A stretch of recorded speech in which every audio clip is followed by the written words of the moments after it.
We've been lying to ourselves for the last 3 decades. We grew up on Top Gun and Cold War footage. Afterburners screaming, tight turns, and the myth that the sky belongs to whoever can pull the hardest turn and react the fastest. We worship the fighter pilot as a lone knight in the cockpit. A man who wins with stick and rudder. With instinct, with raw nerve. But that era is over. If you click this expecting a new jet built to knife fight at close range and finish the job with a 20mm cannon, you can turn this off right now. Because what we call 6th generation isn't here to carry that legend forward. It's here to bury it.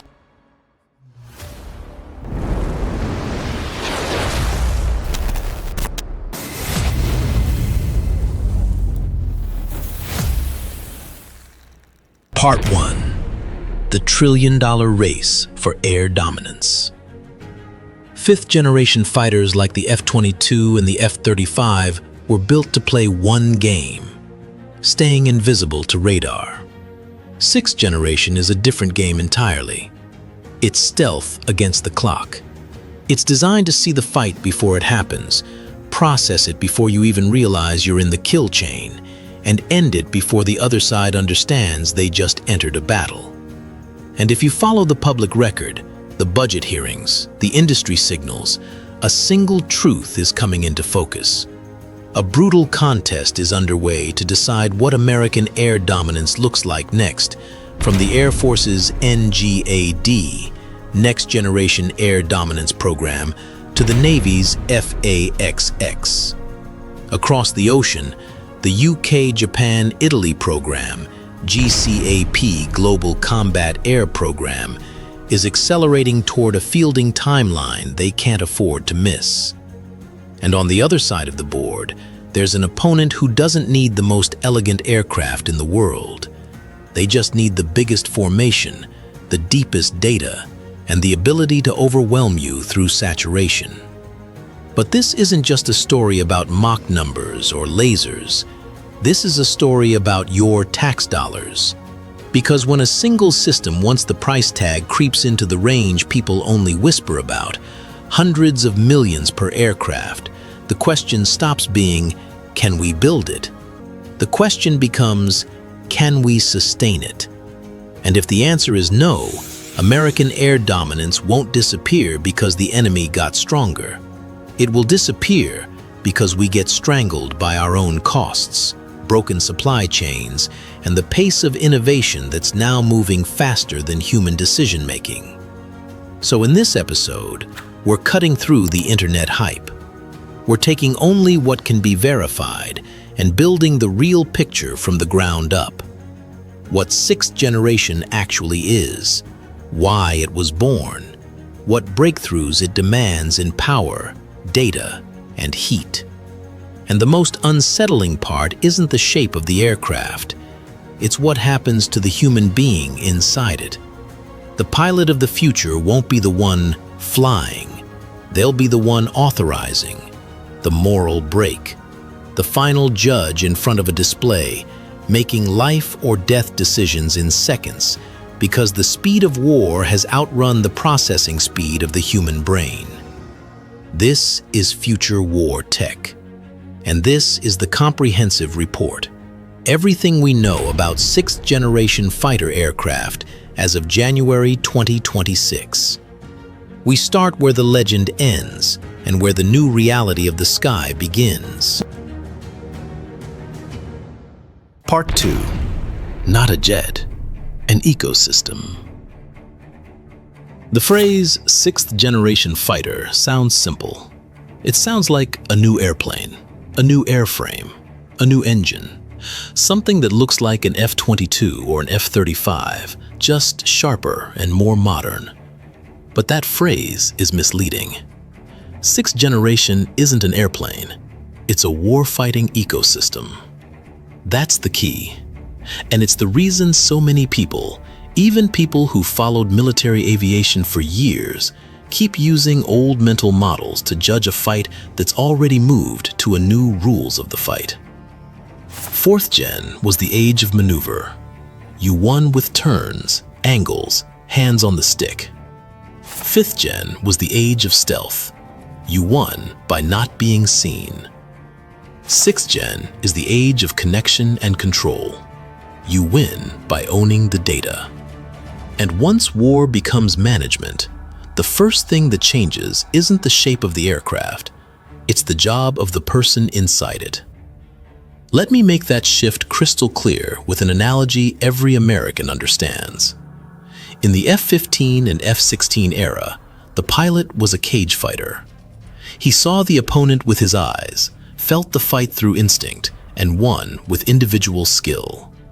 That's what stick and rudder meant. Hands, feet, muscle memory. A great pilot could turn a jet into a weapon. One mistake could turn it into a coffin. But in the 6th Generation era, the pilot stops being the fighter. He becomes the quarterback. The guy who doesn't absorb every hit himself. The guy who reads the entire field, identifies the threat, and decides who gets the ball to finish the play. If you want it blunt, he becomes the CEO of a combat team. And that leads to the most important question in this section.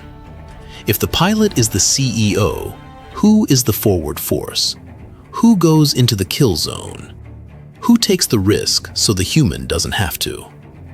The answer is machines, uncrewed platforms, a web of sensors and shooters you will never see in a Top Gun movie.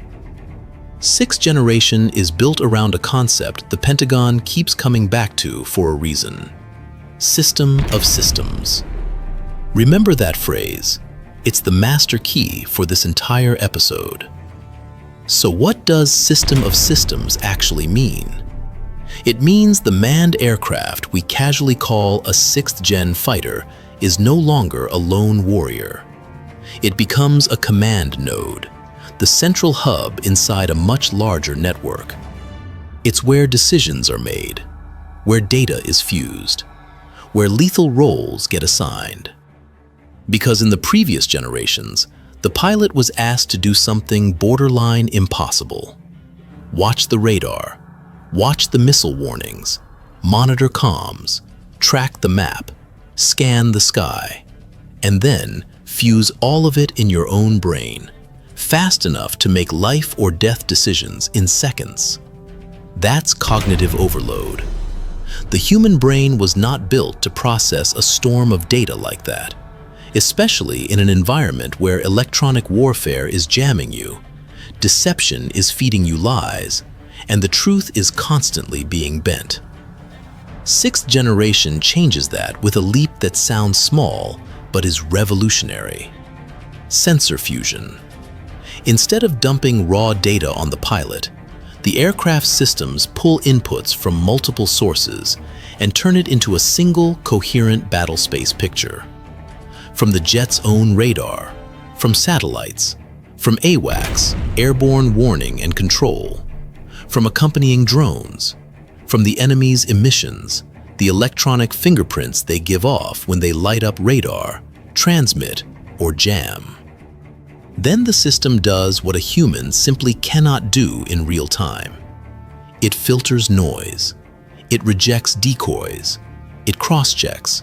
It estimates probability. It ranks threats. And in the end, it gives the pilot the only thing the human brain actually needs in the moment of truth: a clear answer. This is the most dangerous target. This is the priority threat. This is the best solution. Do you see the shift? Back then, victory came from seeing the enemy first. Now, victory comes from your system understanding the enemy first. And this is where 6th Generation starts to make people uncomfortable, because it deletes the romantic idea that the pilot personally pulls the trigger in the old sense. In a 6th Generation fight, when the pilot authorizes a shot, the missile may not even leave the manned aircraft. It may launch from a platform tens of miles away. A drone. The U.S. Air Force has already put a very specific label on this direction. CCA, Collaborative Combat Aircraft. Most people know it by the public nickname, Loyal Wingman. But if you hear the word wingman and picture a helper flying alongside to protect the manned jet, you're thinking too gently. This isn't just an escort. It does the dirty work.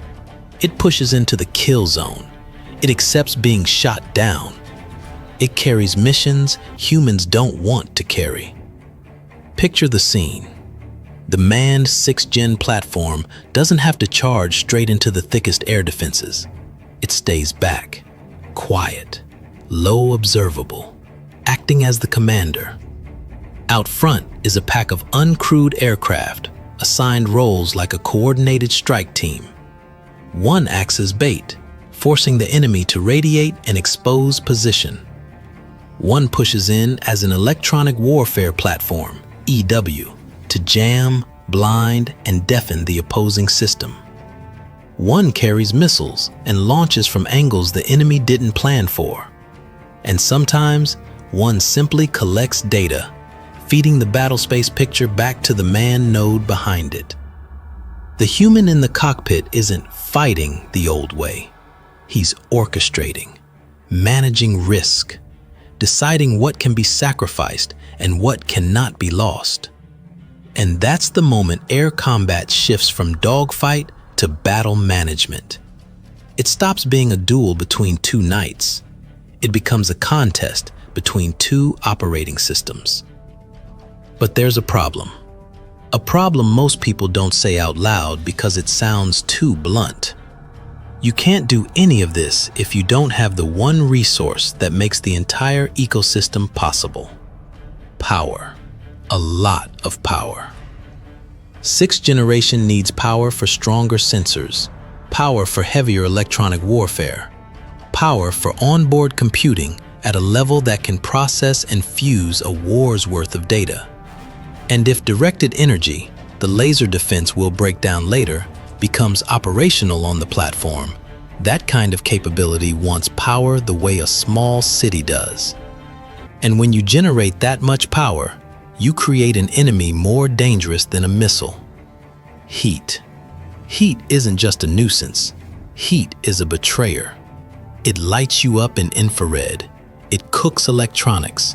It limits endurance. It can turn an expensive platform into a machine that's melting itself from the inside out. So the sharpest, most practical definition of 6th generation right now is this: a flying data center.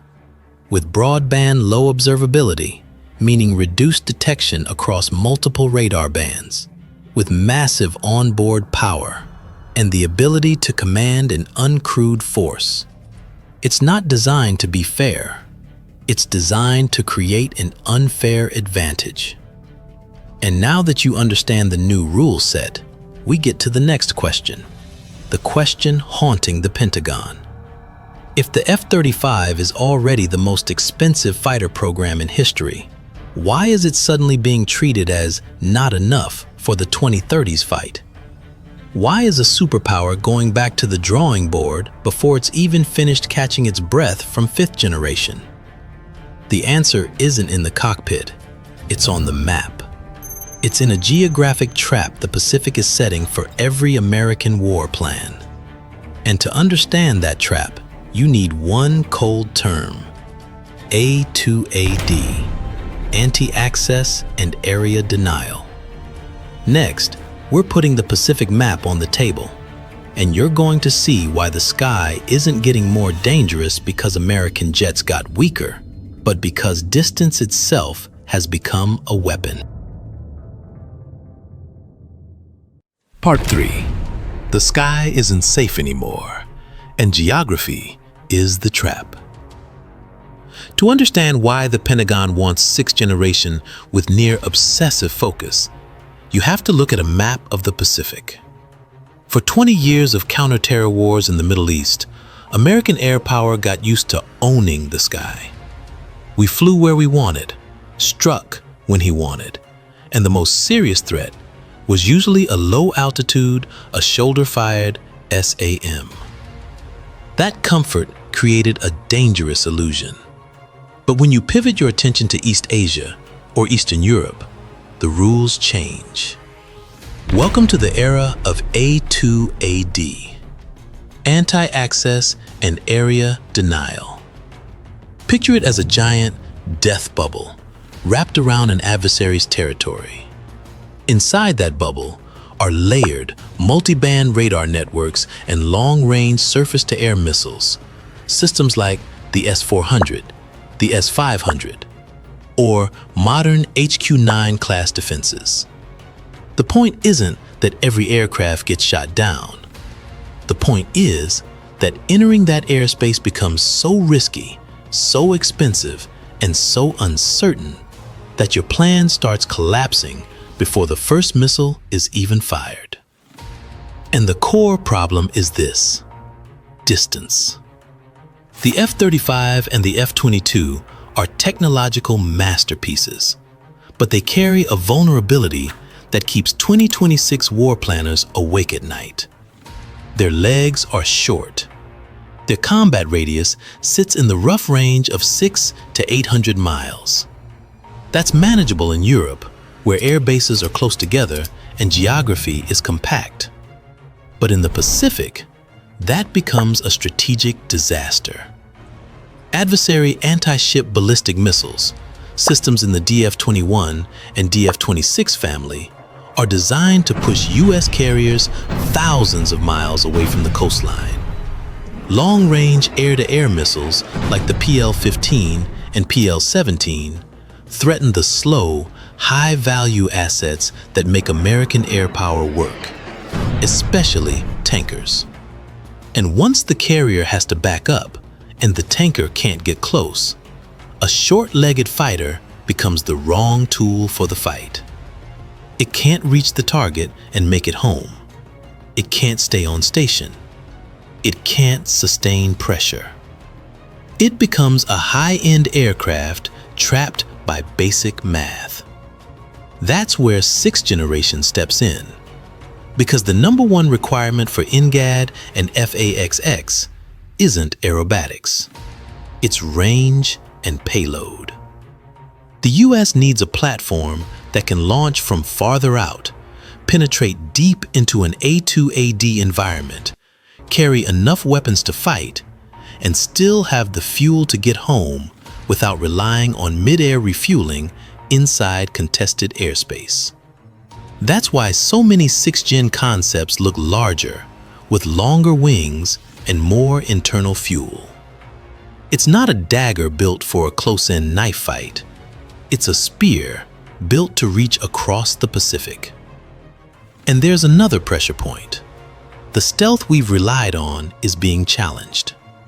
Low-frequency radar bands, networks of passive infrared sensors, and emerging detection concepts are steadily eroding the comfort blanket that 5th-gen low observability provided.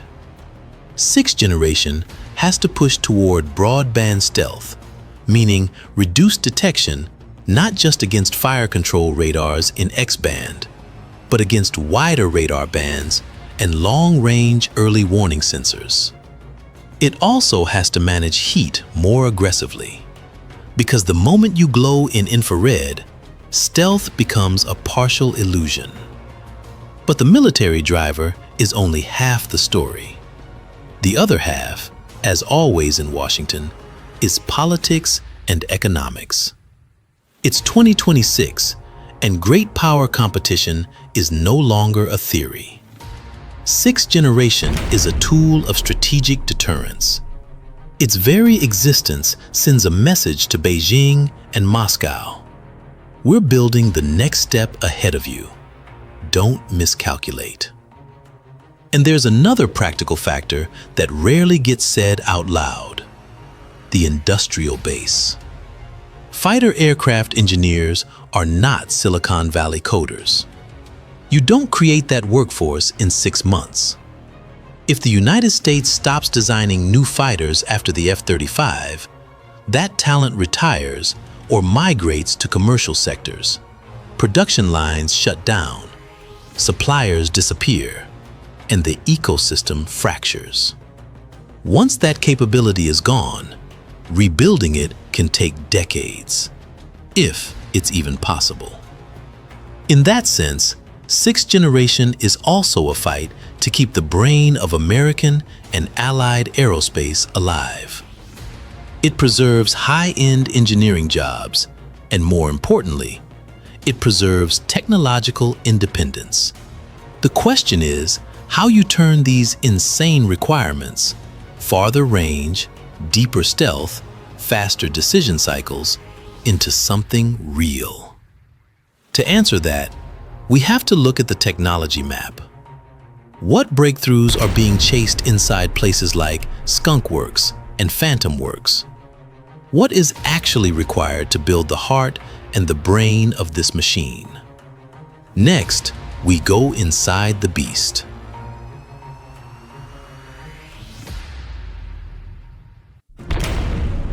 Part 4. Autopsy of the Beast. The 5 technology pillars. Now we put a 6th generation aircraft on the operating table. No more vague concepts. We're talking steel, silicon, and temperature. Because to turn the strategic ambitions you just heard into reality, engineers at Lockheed, Northrop, and Boeing have to solve 5 brutally hard technical problems. And each one is a revolution in its own right. Pillar 1 is the new heart, the adaptive cycle engine. This is the biggest change since the jet engine was invented.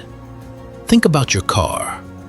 On the highway, you want fuel economy, a small and efficient engine that sips gas.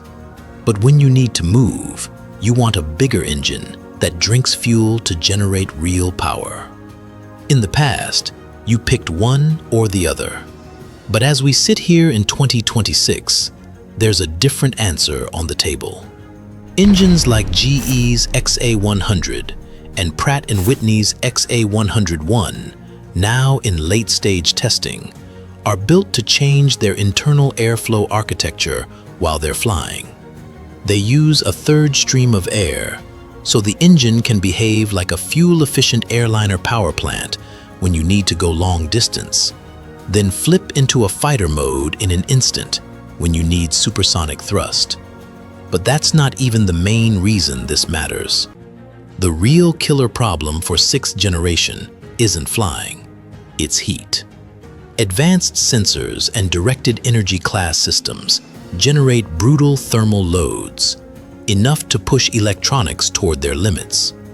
The new engine turns fuel and that third airstream into a massive heat sink, pulling heat away and managing it instead of letting it destroy the platform.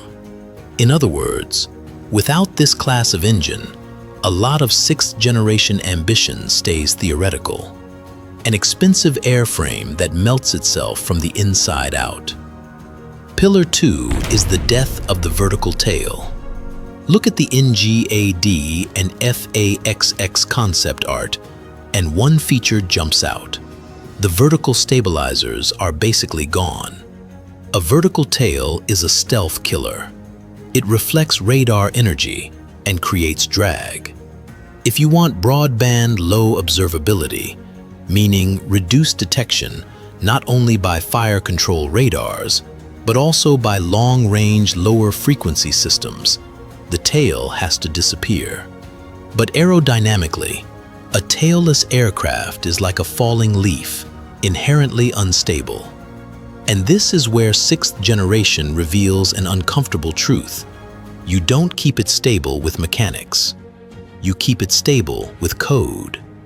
Advanced fly-by-wire flight controls, increasingly assisted by AI, make thousands of micro-corrections per second across control surfaces to keep the aircraft alive in the air. The human being is no longer flying in the classic sense. The human is managing. The computer is keeping the machine airborne. Pillar 3 is AI, the invisible backseater, the invisible RIO. Forget Skynet. The AI in a sixth-generation cockpit is far more practical and far more dangerous because it's useful. Remember Goose in Top Gun, the guy in the back seat handling radar and comms. In sixth generation, Goose is a chip. The data volume in modern combat is beyond human throughput. A pilot cannot fly the platform, interpret sensors, command multiple drones, and defeat missile threats at the same time inside a jammed, deceptive battle space.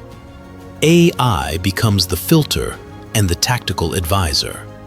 It identifies targets, ranks threats, and proposes solutions. It can tell the pilot, "You have 3 targets. I recommend Drone 1 take target A. I've already built the route. Do you approve?" The pilot hits yes. The purpose is to prevent cognitive overload. But the risk is deeply human. Trust. Will a pilot bet his life on an algorithm that's never been to war, in a moment where 1 second of hesitation means death? Pillar 4 is directed energy. We've heard about lasers for 20 years, but by 2026, they're moving closer to physical feasibility in specific roles. Don't expect Star Wars. The laser on a 6th-generation platform isn't there to slice enemy aircraft in half. It's a shield. Its primary job is defensive, to burn the seeker, the guidance eye, of an incoming air-to-air missile. Instead of relying purely on flares or chaff, which are finite and increasingly predictable, a laser gives you the ability to keep shooting as long as the aircraft can generate power and manage heat. That could become the last layer of survival when stealth is compromised and you're down to seconds. Pillar 5 is open mission systems, the open architecture. This is the part that sounds boring, but it matters most to the taxpayer. In the old world, if the Air Force wanted to upgrade F-22 software, they had to go back to the prime contractor, sign contracts, and wait. That's vendor lock-in. 6th generation is being built more like a smartphone. Hardware and software decoupled, so updates can move faster, be more modular, and avoid multi-year upgrade cycles every time the threat evolves. If an adversary fields a new radar mode or a new jamming technique, development teams can write a patch and push it across the fleet far faster than the old process, like updating an operating system on your phone. No long waits, no massive contract cycles just to change a line of code. It's one of the only ways military tech can keep pace with civilian innovation speed. And now, put it all together. We have the heart, the low observable airframe, the AI brain, the laser shield, and the open architecture to evolve like software. But the next question is where this gets real. What actual programs are assembling these technologies into real platforms, and who is leading the race right now? The United States, China, or the European alliances? Next, we identify the contenders, a 2026 status report. And once you see the board, you'll understand why this isn't just a technology race. It's a race of money, time, and the ability to field a complete combat system before the first shots are fired. Part 5.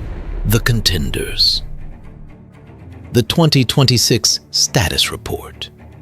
These are the fighters stepping into the ring. A public intelligence snapshot of what the major powers actually have in hand as we enter 2026. And we start with the front-runner, the most ambitious and most controversial air power program in modern U.S. Air Force history. NGAD, Next Generation Air Dominance. First, don't make the classic mistake. NGAD is not one airplane. It's a family of systems designed to replace the legend of the F-22 Raptor. If the F-22 was a lone predator, the manned NGAD platform is the king of a pack. And by now, we know the Pentagon had to hit the brakes last year to re-examine the design, because the rumored price point, roughly $300 million per aircraft, is a hard pill to swallow, even for the United States. NGAD is being shaped for the Pacific. Extreme range, the power margins for advanced sensors and potentially directed energy defenses, and above all, the role of an apex command node for a broader network. But the price of that superiority is scale. The fleet will likely be limited. You could be looking at something like 200 aircraft, enough to form a penetrating spear tip, while a growing share of the massed firepower shifts to cheaper uncrewed teammates flying with it. While the Air Force looks up at the sky, the U.S. Navy is running its own calculus with FAXX.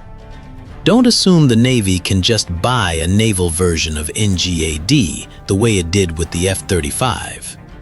Carrier aviation is a harsher universe, and it forces a different design mindset. FAXX has to survive violent carrier landings, salt corrosion, and relentless deck cycles, while still keeping whatever low observable performance it's built around.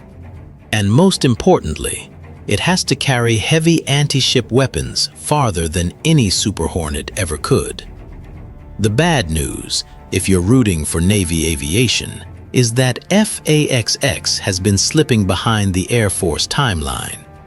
Recent budget pressure has leaned toward near-term readiness for the existing fleet, which pushes the next generation further out.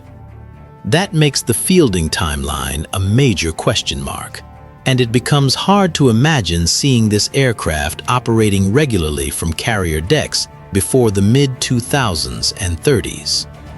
Now look beyond the United States, because the most surprising and arguably the most interesting movement across the ocean is GCAP.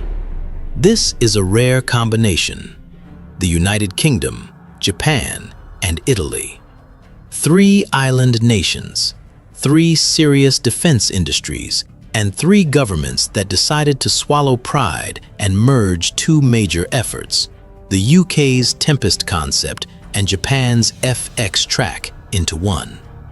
As we enter 2026, GCAP appears to be moving at an impressive pace, in some design areas even faster than the American programs.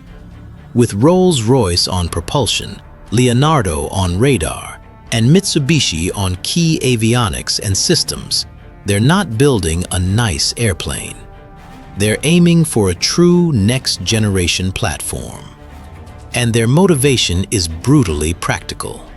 Share the crushing cost and create a fighter ecosystem that isn't tightly bound by U.S. export rules, giving them more flexibility to sell and partner globally.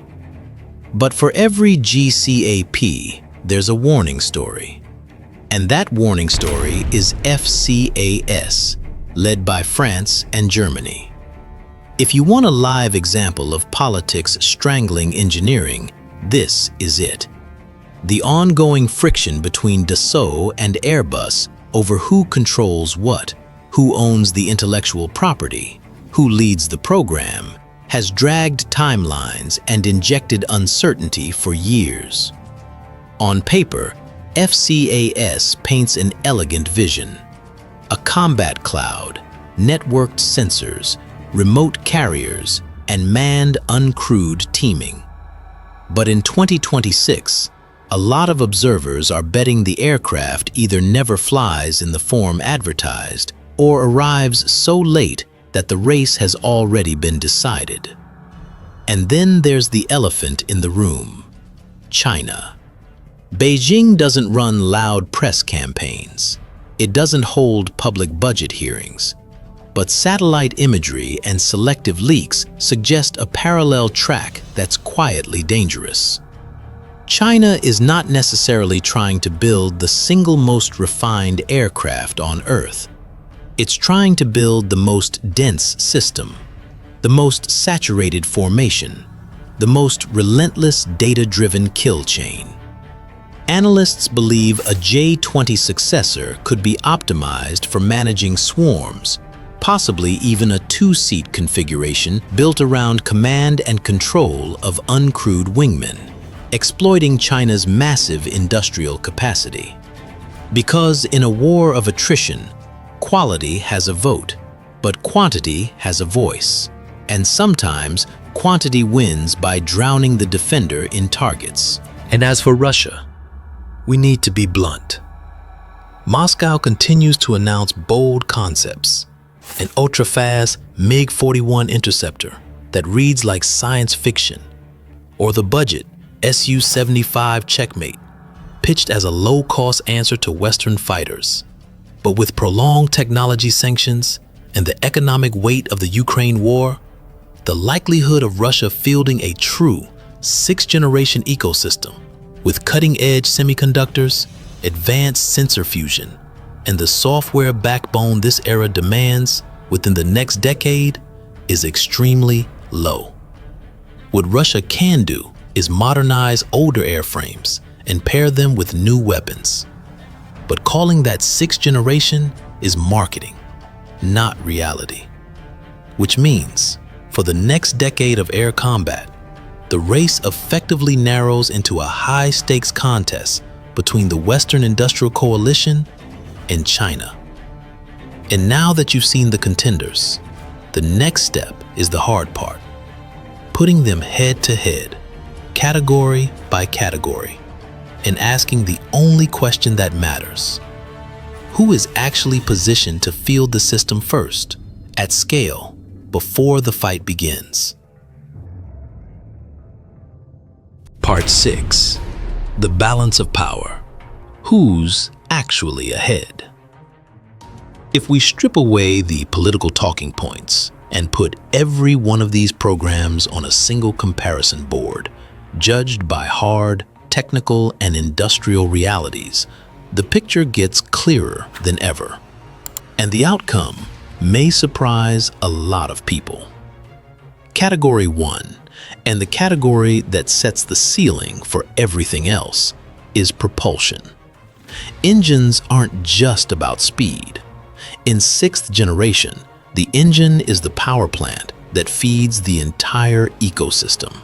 Sensors, electronic warfare, and any serious directed energy defense. On this metric, the United States holds a decisive lead on the order of a decade. With General Electric's XA-100 and Pratt & Whitney's XA-101 having logged thousands of hours of ground testing and positioned for integration, America is the only country that appears to have a mature path to an adaptive cycle engine, a true variable mode propulsion solution built for both range and power. GCAP, with Rolls-Royce partnered with Japan's IHI, is the closest serious pursuer, and the industrial foundation is strong, but the effort is still in development.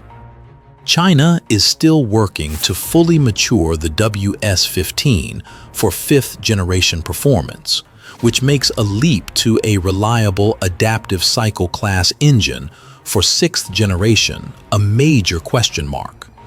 And Russia is effectively absent from the top-tier propulsion race. But then we move to Category 2, the uncrewed ecosystem, the wingmen, the mass. And this is where the balance starts to wobble.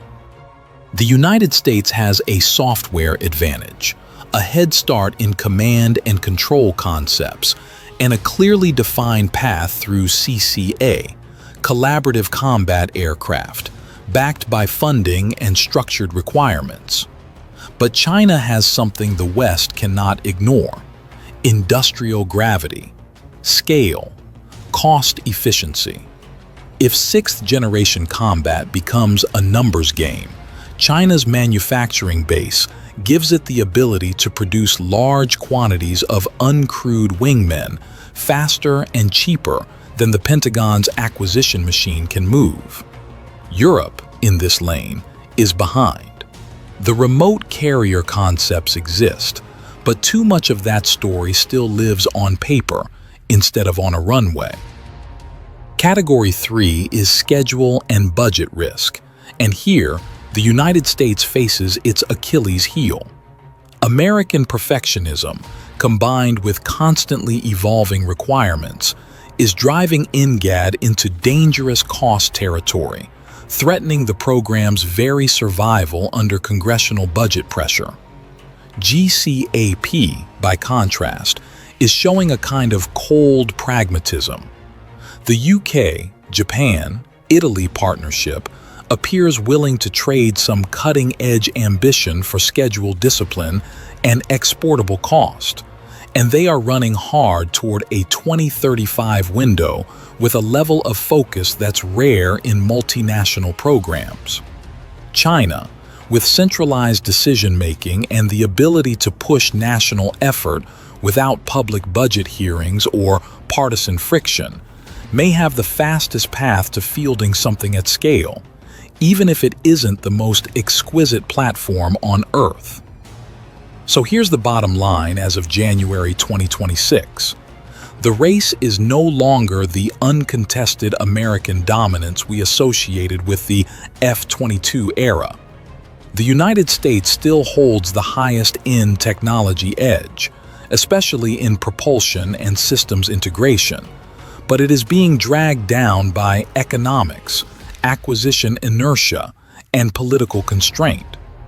China is narrowing the gap with speed, scale, and manufacturing advantage, and GCAP is emerging as the smart, dark horse, moving methodically, staying realistic, and positioning itself to arrive on time. Because sixth generation is not simply a contest to build the best airplane. It's a contest to field a complete combat system at the right time, in the right numbers, before the fight begins. And in that kind of race, the fastest mover can sometimes beat the strongest. Part 7. When the pilot becomes a biological processor. Let's take a minute and talk about the human being, the softest component, the slowest component, and still the most important component inside a sixth-generation cockpit. If you're picturing leather jackets, mirrored sunglasses, and a pilot winning the sky through raw flying skill, the way Top Gun burned it into our brains, I'm going to say this plainly. That image is dead. It died the day the last F-14 Tomcat retired. In the sixth-generation era, stick and rudder skill, hands on the controls, feet on the pedals, is no longer the definition of elite. In fact, on an airframe designed to be aerodynamically unstable for stealth, the computer is flying the aircraft 99% of the time. If the pilot tries to muscle the jet the old way, he doesn't become a hero. He becomes a liability. So the real question is this: what is a fighter pilot in the 2030s? They're no longer duelists, they're system managers. Picture the cockpit of NGAD or Tempest. It doesn't feel like a race car anymore. It feels like a compact command center. In front of the pilot are large format displays and touch interfaces showing a live fire hose of data coming from cyberspace, from satellites, from forward drones pushing into contested airspace. The pilot's job is not to keep the jet straight and level. The pilot's job is to solve a real-time resource management problem under lethal pressure. Which drone do you sacrifice to force the enemy to light up radar and reveal position? Do you spend a missile, or do you spend electrical power to fire a laser and save that missile for later? When do you pull back, not because you're losing the fight, but because you're protecting the secrets that keep the entire system alive? And this is where it starts to get frightening. We are moving into an era where the speed of combat outpaces the biological human reaction time. In a high-end supersonic engagement, where decisions have to be made in milliseconds, the human is simply too slow. The human becomes the bottleneck in the very weapon system we built. That's why AI is no longer optional. It becomes mandatory. In 6th generation, AI won't just assist. It will watch. It will track. It will prioritize. It may even lock targets and build firing solutions. It will present tactical options like a cold staff officer inside the cockpit. Commander, probability of kill on target A is 90% if we assign drone 1, 40% if we expend a missile. Which option do you approve? And that's the pivot. Because at that point, the pilot is left with the one role machines still can't carry responsibly. Ethics, accountability. The pilot becomes the moral brake. The human is there to make sure that a superhuman machine doesn't accidentally engage a civilian airliner or a friendly aircraft because an algorithm misclassified a track. The human is there to hit cancel or approve on a lethal decision. The fighter pilot doesn't disappear, but the identity changes. From a warrior holding a sword to a judge sitting in a hot seat, issuing death sentences at distance through cold lines of code. The romance of air combat fades. The heroic close-range turning fight vanishes. What remains is the extreme tension of managing life and death through a screen, in a war that's now moving faster than human intuition. That is the price of evolution. Welcome to the new reality of the sky. Part 8. The final verdict. The bet of the century. We've spent the last 30 minutes pulling this apart. From heat-resistant alloys inside jet engines to the political chess moves happening in Washington and Beijing. And if there's one thing I want you to carry out of this episode, it's this. This is not a race to see who can fly faster. It's a race to see who can adapt faster. For a century, air combat was defined by elegant machines and human skill. But the 6th generation fighter we're waiting on, whether it's America's NGAD, Britain's Tempest inside GCAP, or China's next platform, is the closing chapter of that romantic era. What comes next is colder. It's an era of data warfare, machine speed decision cycles, and lethal outcomes shaped by algorithms before a human even feels the moment has arrived. And the price of that leap won't just show up in headlines, it shows up on your tax bill. Over the next 2 decades, trillions of dollars will flow into these systems. So the question facing the United States in 2026 is no longer, can we build it? The question is, can we afford to sustain it? And this is where I want to hear from you, the taxpayers and the voters. Because we're staring at a strategic fork in the road. Option 1, we go all in on a small number of exquisite platforms like NGAD, rumored at around $300 million per aircraft. A never fight fair edge, almost unbeatable, but limited in quantity. Option 2, we accept a little less perfection in the manned platform, and we spend that money building mass, tens of thousands of cheaper unmanned aircraft, using numbers and saturation to overwhelm an adversary's defenses. So what do you bet on? Absolute quality in a small elite force, or overwhelming quantity in a distributed swarm?